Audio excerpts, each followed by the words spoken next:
Welcome to zoom education. मैं हूं आपकी educator Purnima.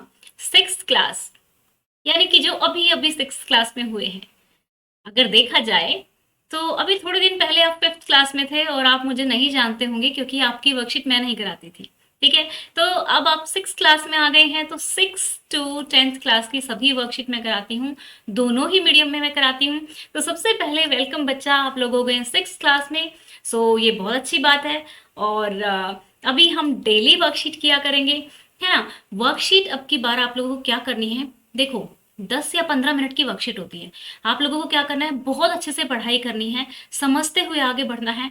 And I promise कि आप अपनी क्लास में सभी बच्चे अब की बार फर्स्ट नंबर की पोजीशन पर लड़ने वाले हो कि मेरी होगी मेरी होगी, सबके बहुत अच्छे मार्क्स आने वाले। तो बहुत ही अच्छे से पढ़ाई करेंगे। तो चलिए हम स्टार्ट करते हैं अपनी आज की वर्कशीट। तो आज से हमारी वर्कशीट आएंगी, डेली आपकी दो सब्जेक्ट्स की वर्कशीट होंगी। तो दोनों सब्जेक्ट्स की आप वर्कशीट करेंगे, अलग अलग मैं वर्कशीट डालूंगी, आप लोग उसको पूरा करेंगे।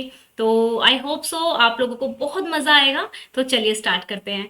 एंड अगेन मैं आप लोगों का वेलकम करना चाहती हूँ। आप लोग सिक्स क्लास में हो गए हो एंड मेरा नाम है अगेन पूर्णिमा। ठीक है, तो चलिए स्टार्ट करते हैं।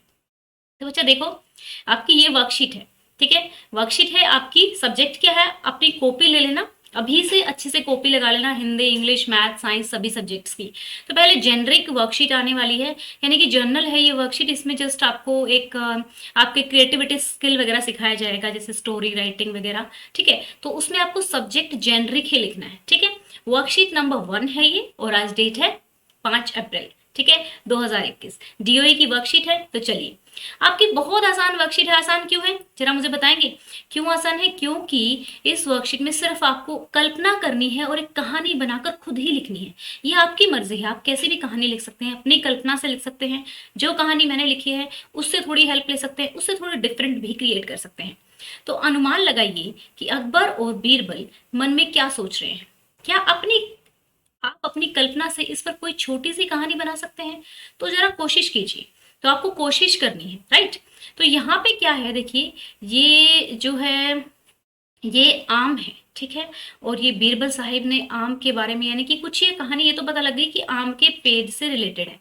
ठीक है, अब दो लोग और हैं तो एक पेड़ है। तो आप लोगों ने अगर कहानी सुनी होगी तो आप लोगों को अंदाजा लग जाएगा।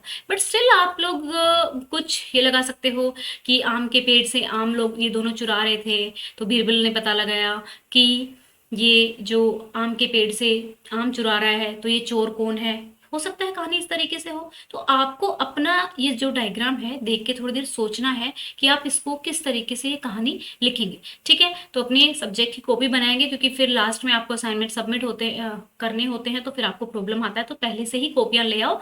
अब हमारी बिल्कुल डेली पढ़ाई होगी और शाम को मैं लाइव भी आऊंगी, सो देट कि आप डाउट मुझसे डायरेक्टली पूछ सकें।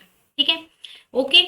तो चलिए, अब इस वर्कशीट को आप करेंगे किस तरीके से ये मैं आपको बता देती हूँ। ठीक है ना, क्योंकि आप कुछ बच्चे जो है कहानी खुद बनाकर लिख सकते हैं, लेकिन जो ये कहानी है, ठीक है, ये किस तरीके से आपको लिखनी है, चलिए स्टार्ट करते हैं। ठीक है, ये हो गया अकबर बीरबल की कहानी। पेड़ एक है और मालिक दो है। तो इस कहानी में क्या होता है, राघव और केशव दो लोग होते हैं। ठीक है, वो दोनों क्या कहते हैं कि जो ये पेड़ है, ये आम का पेड़ है, ये मेरा है। ठीक है, दूसरा कहता है ये मेरा है। ठीक है ना, इसी तरीके से वो पहुंच जाते हैं बादशाह अकबर के दरबार में। और क्या कहते हैं कि ये जो है राघव झूठ बोल रहा है, केशव कहता है जो है राघव जो केशव है वो झूठ बोल रहा है। एक बार की बात है, रोज की तरह बादशाह अकबर दरबार में बैठकर अपनी प्रजा की समस्याएं सुन रहे थे। सभी लोग अपनी अपनी समस्याएं लेकर बादशाह के सामने हाजिर हो रहे थे।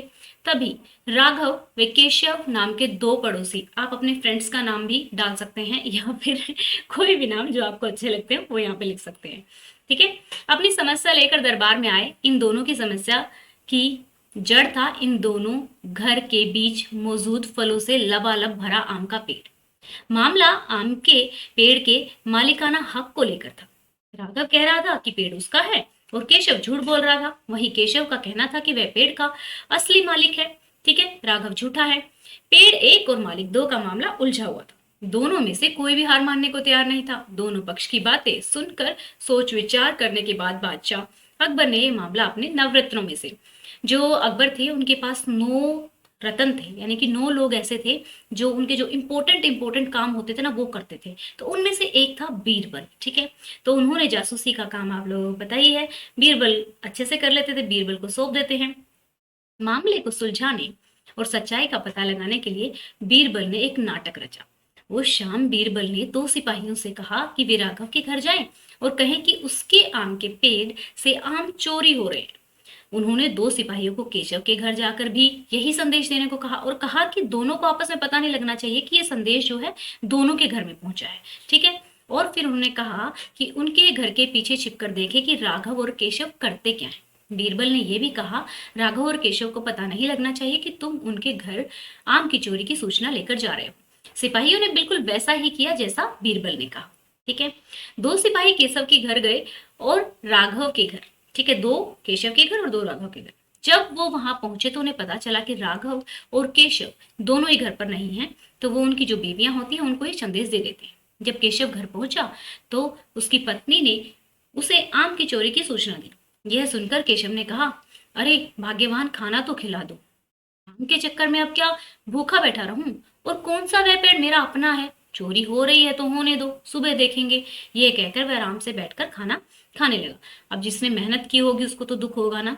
तो अब आती है बारी राघव की। जब राघव घर आया, उसकी पत्नी ने यह बात उसे बताई तो वह उल्टे पैर पेड़ की तरफ दौड़ा और उसकी पत्नी ने पीछे से आवाज लगाई, अरे खाना तो खा लीजिए। जिस पर राघव ने कहा, खाना तो सुबह ही खा सकता हूँ, लेकिन अगर आज आम चोरी हो गई तो मेरे पूरे साल की मेहनत पर पानी फिर जाएगा। सिपाहियों ने दोनों के घर बाहर छिपकर ये सारा नजारा देखा, वापस दरबार जाकर बीरबल को बताया। अगले दिन दोनों फिर से दरबार में हाजिर हुए। उन दोनों के सामने बीरबल ने, तो आप इस कहानी का अंत अगर करना चाहें तो यहाँ पर भी कर सकते हैं, ठीक है, यहाँ पे कर सकते हैं। क्योंकि यहाँ से हमें ऑलमोस्ट पता लग गया कि जो राघव है उसको चिंता है कि हाँ भाई वो उसका खुद का पेड़ है, उसकी मेहनत है। उसने कहा ना, मैं अपने पूरे साल की मेहनत बर्बाद नहीं होने दे सकता। तो यहाँ तक एक छोटी सी कहानी लिखनी है। आप चाहें तो इस कहानी को यहीं पे अंत कर सकते हैं कि ठीक है, हमें आगे नहीं लिखनी भाई, हमें पता लग गया ये पेड़ किसका है, ये पेड़ राघव का है। अब अगर आप और ज्यादा इसको इंटरेस्टिंग बनाना चाहते हैं, और ज्यादा अपनी क्रिएटिविटी स्टोरी राइटिंग करना चाहते हैं, अब देखो एक बात बताओ मुझे, जो बड़े बड़े राइटर्स होते हैं, जो बुक लिखते हैं, जिनकी हम कहानियां लिखते हैं, वो भी तो कभी छोटे रहे होंगे ना। तो इसी तरीके से अगर आप चाहते हैं कि आपको लिखने का शौक है तो आप अपनी कहानी को आगे बढ़ा सकते हैं, आपकी क्रिएटिविटी है तो, ठीक है। तो चलिए अब आगे क्या है। अगले दिन फिर से दरबार में हाजिर हुए। उन दोनों के सामने बीरबल ने बादशाह अकबर से कहा, जहां पना सारी समस्या की जड़ वह पेड़ है, क्यों ना हम उस पेड़ को ही कटवा दें। न रहेगा बांस न बजेगी बांसुरी। अब देखो बीरबल कैसी बात कर रहा है, अरे कम से कम पेड़ है, फल है उस पे, तो उसको वेस्ट क्यों देने जा रहे हो। तो बादशाह अकबर ने इस बारे में राघव और केशव दोनों से पूछा। इस बारे में दोनों का ख्याल क्या है तो जानते हैं। इस पर केशव ने कहा, हजूर आपकी हुकूमत है, आप जैसा कहेंगे मैं उसे चुपचाप स्वीकार कर लूंगा, क्योंकि उसकी तो मेहनत लगी नहीं है। कट भी जाएगा तो मन ही मन खुश होगा ना कि मेहनत तो की थी राघव ने और कट गया, चलो मेरे को नहीं मिला तो इसको भी नहीं मिला। वही राघव ने कहा, मालिक मैंने 7 वर्ष तक इस पेड़ को सींचा है, आप चाहें तो उसे केशव को दे दीजिए, लेकिन इस पेड़ को कटवाए नहीं, मैं आपके आगे हाथ जोड़ता हूँ। तो यहाँ पे शो होता है कि भाई जो अपनी चीज मेहनत से पाल पड़ो पलोस कर बड़ी की जाती है तो वो बहुत ही प्रिय होती है। उन दोनों की बात सुनकर बादशाह अकबर ने बीरबल की तरफ देखा और कहा, अब आपका क्या कहना है बीरबल। इसके बाद बीरबल ने बादशाह को बीती रात का किस्सा सुनाया। मुस्कुराते हुए कहा, हजूर पेड़ एक और मालिक 2, ऐसा कैसे हो सकता है। कल रात हुई घटना और आज हुई इस बात के बाद यह साबित हो चुका है कि राघव ही पेड़ का असली मालिक है और केशव झूठ बोल रहा है, ठीक है। देन यह सुनकर बादशाह ने बीरबल को शाबाशी दी। उन्होंने अपने हक की खातिर लड़ने के लिए राघव को बधाई दी। चोरी करने व झूठ बोलने के लिए केशव को जेल में बंद करने का आदेश दिया। तो कहानी से क्या सीख मिलती है, एक पेड़ और 2 मालिक। जब भी हम कहानी लिखते हैं ना तो हमें एक सीख जरूर लिखनी चाहिए, ठीक है ना। अभी देखोगे ना, आप जब थोड़े बड़े हो जाओगे तो फिर आपकी 10th में 9th में ऐसे कहानियां लिखने के लिए आया करेंगी कि स्टोरी बनाओ, तो अभी से प्रैक्टिस कर लो, तब तक आप एक्सपर्ट हो जाओगे। और मैं तो हूँ ही आपके साथ। तो लाइव में मिलेंगे, लाइव में आप मुझे बहुत सारे बच्चों को लाइव आना नहीं होता होगा तो मैं बता दूंगी किस तरीके से आप लाइव में मुझे मैसेज कर सकते हैं और मैं आपके मैसेज पढ़ सकती हूँ। तो आप सब्सक्राइब कर लेना चैनल को, सो दैट कि जो भी अपडेट्स होती हैं वो आप लोगों को मिल सके और आपकी सारी वर्कशीट सीक्वेंस में आपको समझ में आ सके, ठीक है। कहानी से सीख, एक पेड़ और 2 मालिक की कहानी से हमें यह सीख मिलती है कि परिश्रम किए बिना छल से किसी और की चीज चुराने का अंजाम बुरा होता है। ठीक है, तो ये थी हमारी आज की वर्कशीट। आई होप सो आपको अच्छे से समझ में आ गई होगी। बाकी आप लोगों को पता ही है, खैर आप लोग तो नए आए हो, आप लोग तो अभी भी 6th क्लास में आए हो 5th से, बट कौन कौन बच्चा मुझे पहले से जानता है? तो 5th क्लास वाले बच्चे क्या मुझे जानते हैं? कुछ बच्चे।